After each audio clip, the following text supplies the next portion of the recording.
আসসালামু আলাইকুম। আজ কথা বলবো বিএনপির বর্তমান কর্মকাণ্ড নিয়ে। বিএনপির হাইকমান্ড এবং সিনিয়র নেতাকর্মীরা দেশে যে বিভিন্ন জায়গায় বিএনপির নেতাকর্মীদের মধ্যে বিভিন্ন ধরনের ঝামেলা রয়েছে, গ্রুপিং রয়েছে, সেগুলো নিরসনে নীরব ভূমিকা পালন করতেছে।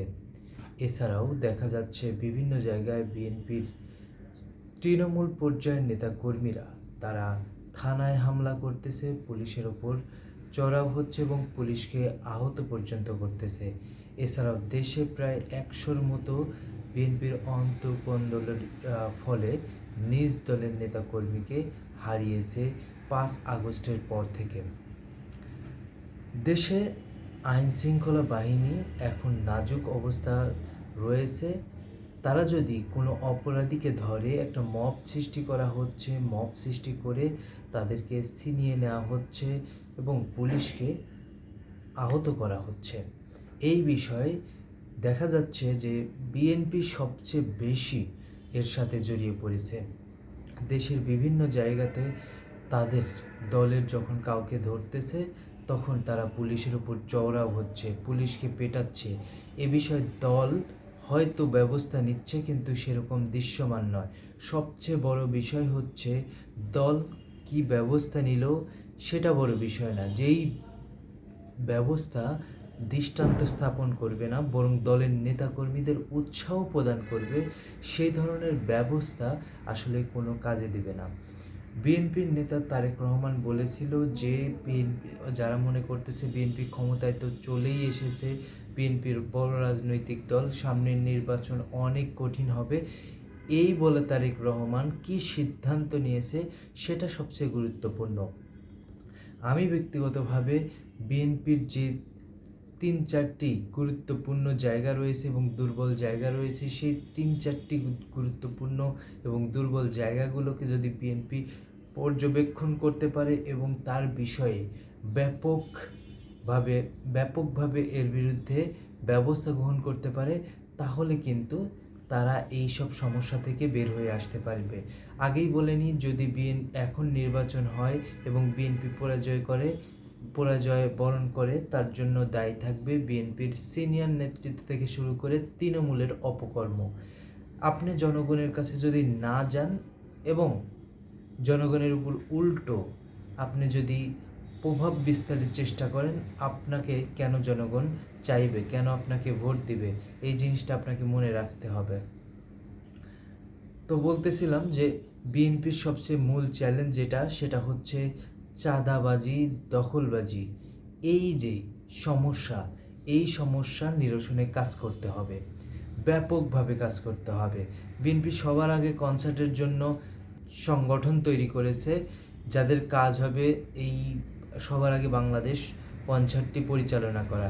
এরকম যদি একটা টিম তৈরি করত, একটা সংগঠন তৈরি করত, যে সংগঠনের কাজ হবে কাউকে তেল মারা না, সরাসরি পুরো দেশ ঘোরা এবং যেই সব জায়গায় সমস্যা রয়েছে সেই সব সমস্যা আইডেন্টিফাই করা, যেটা পসিবল সমাধান করা সেটা সমাধান করে দিয়ে আসা, আর যদি না হয় তাহলে সরাসরি ভারপ্রাপ্ত চেয়ারম্যানের কাছে পৌঁছে দেওয়া।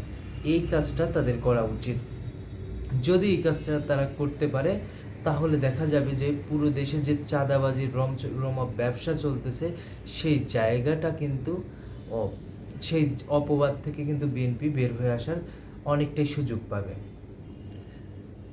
প্রথমে চাঁদাবাজি এবং দখলবাজি দেখা যাচ্ছে যে বিভিন্ন জায়গা দখল করে, যেমন মাঠের জায়গা দখল করতেছে, ঘাটের জায়গা দখল করতেছে, এমনকি মসজিদের জায়গা দখল করে বিএনপির নেতাকর্মীরা তাদের দখলের যে রাজত্ব সেটা কায়েম করতেছে।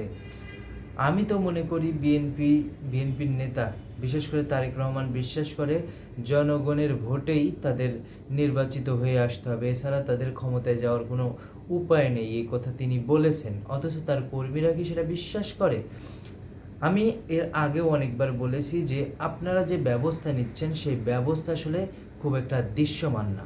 আপনাদের উচিত ছিল যে যারা ব্যবস্থা নিচ্ছে তাদের যে ছাতা ছাতা আছে না, যেমন ছায়া দেয় যেই ছাতাগুলো, সেই ছাতাগুলোকে আপনার ধরতে হবে। একটা ছাতাকে ধরলে দেখবেন যে এক এলাকার 10টা-20টা গ্রুপ আছে না, তারা মনে করেন যে সব ঠান্ডা হয়ে যাবে। এই ব্যবস্থা নিতে বিএনপি ব্যর্থ হয়েছে, তার ফল এবং তার খেসারত বিএনপিকে দিতে হবে। বিএনপি যেন এটা না মনে করে যে সে আওয়ামী লীগের চেয়ে শক্তিশালী হয়ে গেছে।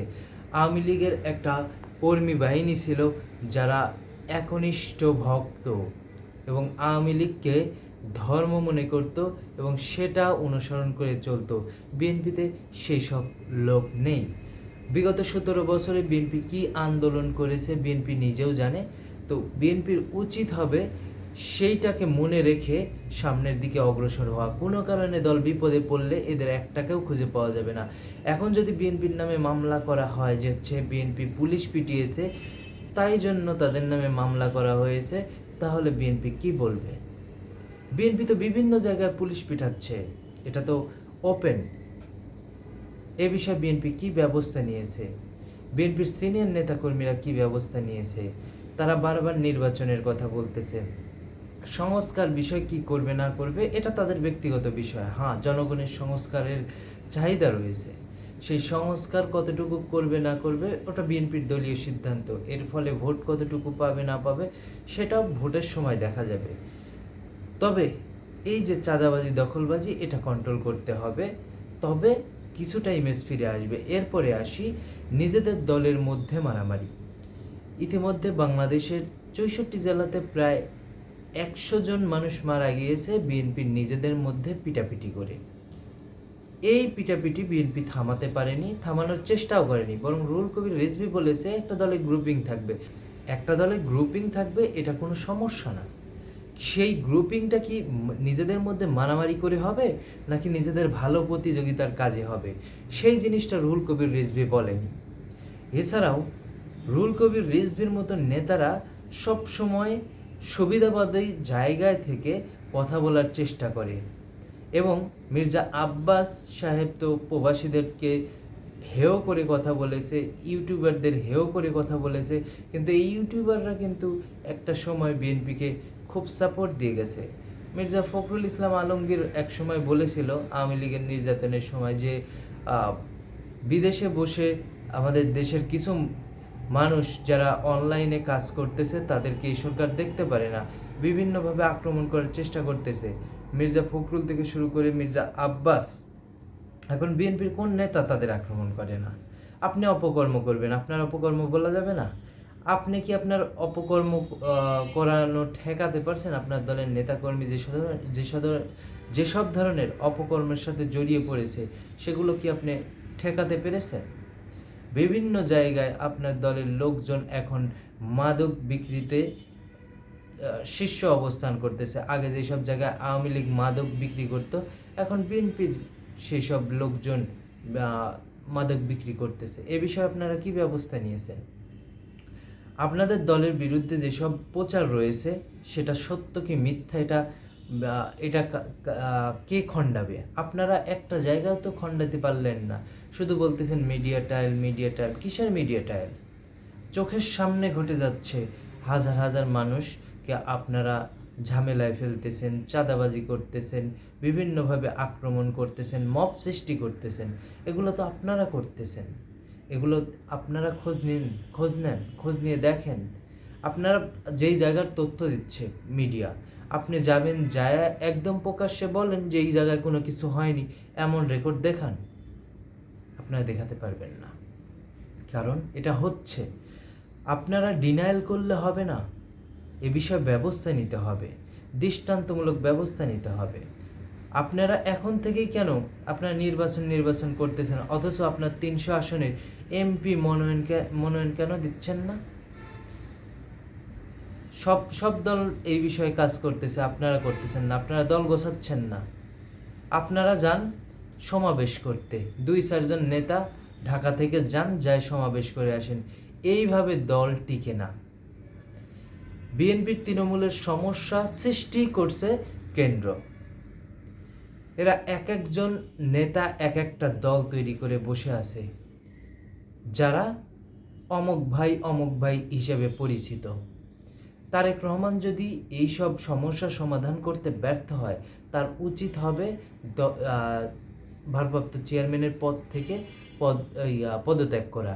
ভাই, আপনি যদি রাজনীতি করবেন, দলকে সামাল দিতে পারতেছেন না, আবার দেশের বাইরে থেকে আসতেছেন না, আবার পদ নিয়ে বসেও আছেন, আপনি যদি দূরে দূরে থাকেন, আপনি যদি সুযোগ সুবিধা নেন, তাহলে আপনার দলের নেতাকর্মী কেন নেবে না? কেন তারা দূরে দূরে থাকবে? কেন অপকর্মের সাথে জড়াবে না?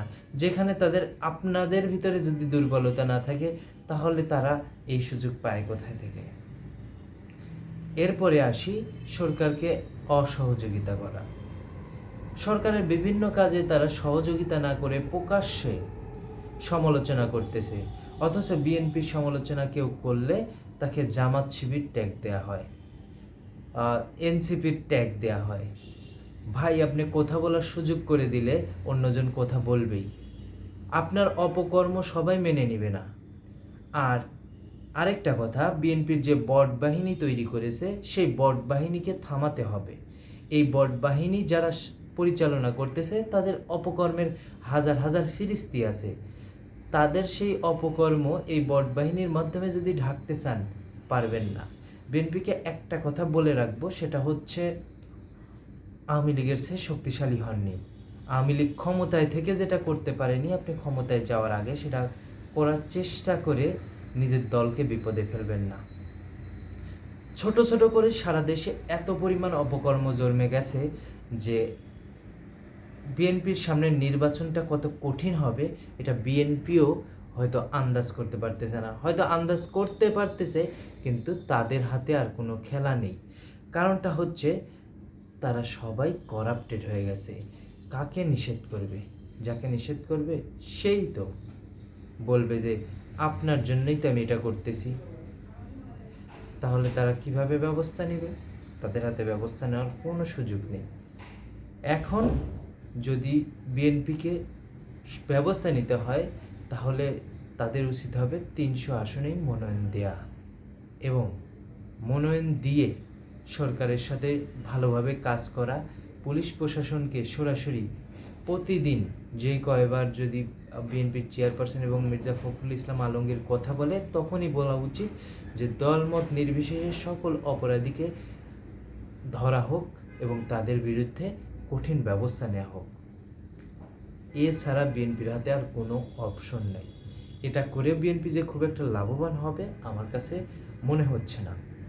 বিএনপি নিজেদেরকে খুব বড় দল মনে করে, অথচ যদি বড় দলই হবে, তাহলে তাদের বড় চেন অফ কমান্ডো থাকতো। আমার এমন দল খুব একটা কাজে আসবে না যেই দলকে দিয়ে আমি কোনো ভালো কাজ করাতে পারবো না। আমার তৃণমূলের সংগঠন রাখার একটাই উদ্দেশ্য, আমি কেন্দ্রে যা বলবো, যা করবো, সেটা তৃণমূলে পৌঁছাবে।